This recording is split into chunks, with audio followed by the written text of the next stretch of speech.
There's just, being a person of faith and just having the opportunity that God has given me to serve in the capacity that I've served in as mayor, state rep, state senator, and in Congress.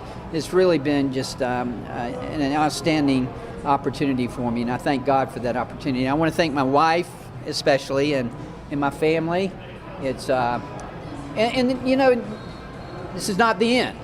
Who knows what's going to happen? So we're going to continue to be involved and stay involved. I want to thank my staff especially and my supporters. We had such great supporters, made so many great friends throughout the state. It's just it's been a wonderful experience, and I have no regrets whatsoever. I think the biggest regret I would have ever had would have been to get on the front porch on the rocking chair thinking I wished I'd have tried it. So I'm glad we did it. I'm glad God gave me this opportunity to do it. But I congratulate Derek Dooley. I congratulate Mike Collins. I wish both of them well. And make no mistake about it, I'll be supporting the Republican candidate and our nominee because this is important. We're right on policy. And President Trump is right and with his America First values. So. What is in that runoff election? Thank you. I don't know that yet. Congressman Carter, or if I will. What comes next for your political career? Well, that's to be seen. Two of my favorite verses are Jeremiah 29:11 and Isaiah 41:10, and God is in control and He has a plan. So we'll see. His hardest job is going to be with me now. He is going to have more time with you. Yeah. I'm sorry if this is just asked, but do you plan on endorsing? I do not plan on endorsing right now. No, let's let these guys go through the runoff and see what happens, and who knows? I guess there's still an outside chance. There's still some votes out. I don't think there's 20,000, but nevertheless, we'll see. As far as the first congressional district goes, I was looking at the results earlier, and you really do have a lot of support. And there's still a couple of counties not counted within your district yet.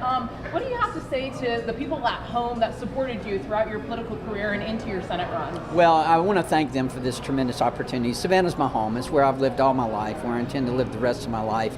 We did move down to St. Simons recently, but it's still Savannah, and it will always be Savannah.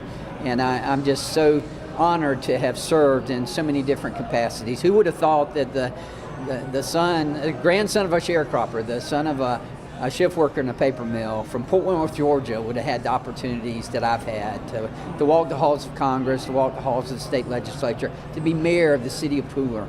What a great, great opportunity. And I'm just thankful to God for all these opportunities. I know you're not going to endorse anyone, but between Dooley and Collins, are you hopeful one of them able to take the U.S. Senate back?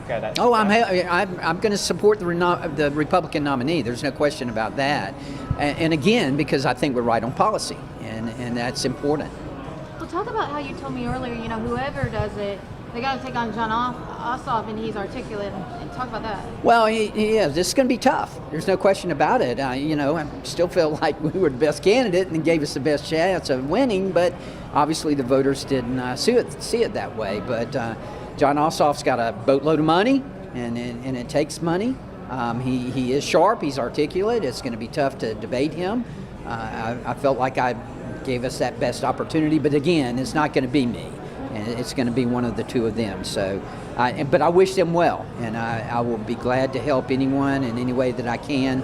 But I do want to make one thing I don't want to miss is that, I still got, 7 months left in my term and representing the 1st Congressional District of Georgia, which is an honor and a privilege. And we plan to sprint through the finish line and continue to work hard in representing the people of the 1st District.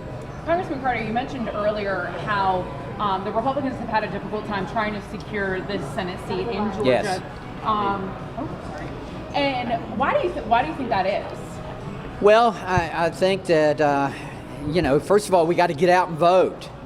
Republicans, you saw the early voting results. Democrats, I think, were up 150,000 votes, and Republicans have got to get out and vote, and we've got to be engaged in the process. That's one of the things. And then, I think that we've had some good candidates over the years, and candidate quality does matter. But, we just haven't been successful. Thank you. Thank you. Thank y'all very much. Thank y'all.